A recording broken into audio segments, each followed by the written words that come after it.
हम लोग UGC net का एग्जाम देते ही इसलिए हैं ताकि वो क्लियर कर सके, हम असिस्टेंट प्रोफेसर के लिए अप्लाई कर सके।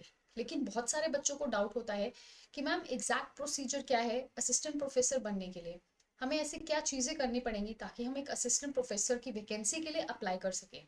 सो आज की इस वीडियो में मैं आपको स्टेप बाय स्टेप गाइडेंस बताऊंगी कि आप कैसे असिस्टेंट प्रोफेसर के लिए अप्लाई कर सकते हैं और अपना जो ड्रीम है उसको अचीव कर सकते हैं।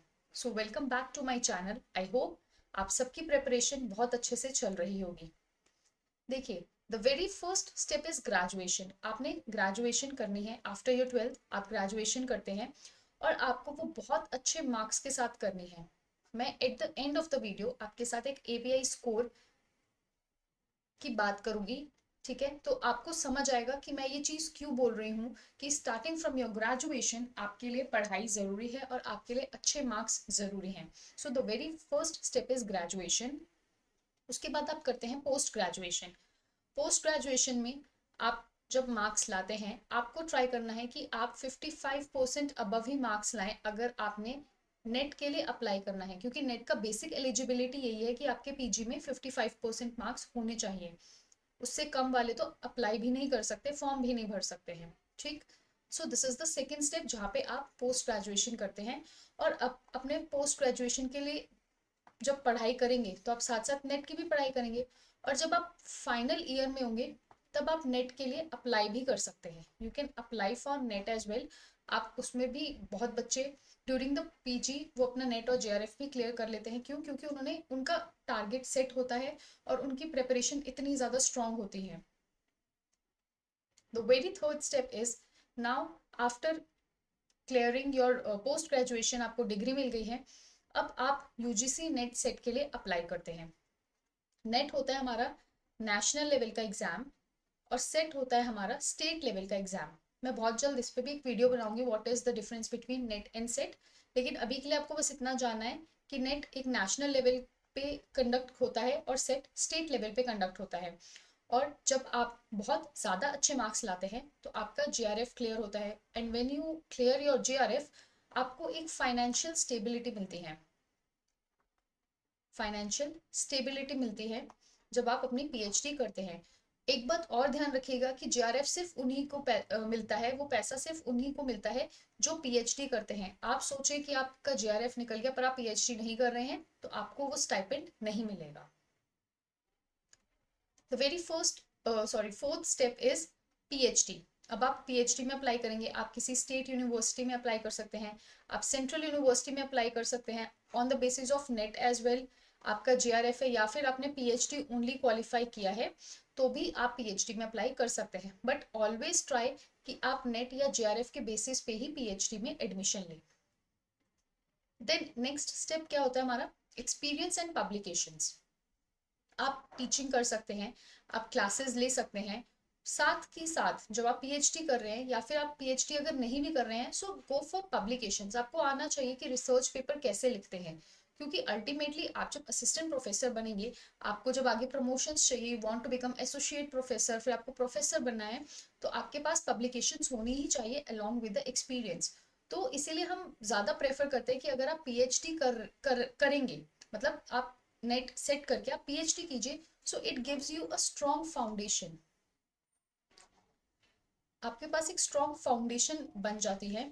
ठीक है, आप रिगरसली काम करना शुरू कर देते हैं। आपको आप मल्टीटास्किंग में बहुत ज़्यादा एक्सपर्ट हो जाते हैं। आपका दिमाग उस डोमेन में और ज़्यादा इन डेप्थ रिसर्च करने के लिए करता है। सो बहुत सारी चीज़ें होती हैं जब आप एक पीएचडी कर रहे होते हैं।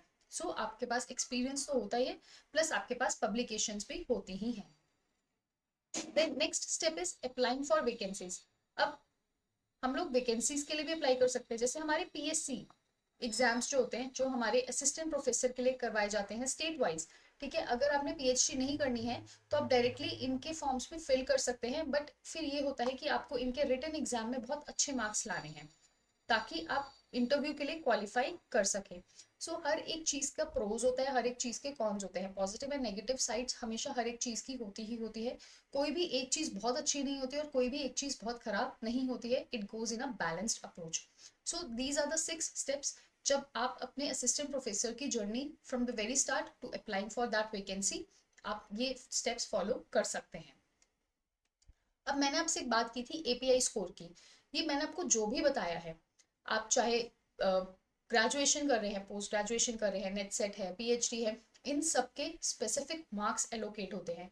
और जब आप उन मार्क्स को लास्ट में एड ऑन करते हैं आफ्टर योर इंटरव्यू, तो वो जो स्कोर बनता है उसको हम बोलते हैं एपीआई स्कोर। अब ये देखिए, अगर आपके ग्रेजुएशन में 80% एंड अबव मार्क्स हैं, आपके 15 मार्क्स आपको मिलते हैं।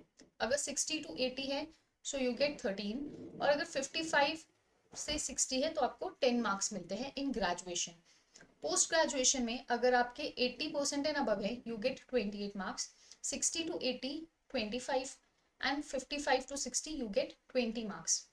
अगर एमफिल अब तो बैन हो गई है, अबॉलिश हो गई है, सो इसका कोई रोल नहीं है। पीएचडी अगर आप करते हैं आपको 30 नंबर सीधा सीधा मिल जाते हैं पीएचडी के। अगर आप नेट विद जेआरएफ हैं so you are getting 7 marks, but अगर आप खाली नेट हैं या फिर आपने कोई सेट किया है, it depends on the institution जो आपको हायर कर रहा है, you gate 5 marks. Research publications, आपको हर एक रिसर्च पब्लिकेशन के लिए पीयर रिव्यूड यूजीसी लिस्टेड जो जर्नल्स होते हैं उसके लिए 10 मार्क्स मिलते हैं फॉर ईच, ठीक है। हर एक पेपर के लिए 2 मार्क्स मिलते हैं। सो अगर आपके जैसे 5 पेपर्स आपने पब्लिश किए तो आपको 10 नंबर मिल जाएंगे। आपने 10 पेपर पब्लिश किए तो आपको 20 नंबर मिल जाएंगे, but it should be in quality journals, ठीक है। क्वालिटी जर्नल्स में आपको पब्लिश करना है। जैसे आजकल स्टेट यूनिवर्सिटीज में जो स्कोपस इंडेक्स्ड जर्नल्स हैं they are mandatory. Earlier it was UGC listed, but now after 2019 it is Scopus indexed journals. उसके बाद टीचिंग या पोस्ट डॉक्टोरल एक्सपीरियंस करते हैं सो आपको 10 मार्क्स मिलते हैं। तो आप किस पैरामीटर पे फॉल करते हैं, ठीक है। जैसे अगर आपके 80% है ग्रेजुएशन में या उससे ज़्यादा है तो आपको 15 नंबर मिल रहे हैं। पोस्ट ग्रेजुएशन पे लेट से आप इस कैटेगरी में तो आपको 25 मार्क्स मिल रहे हैं।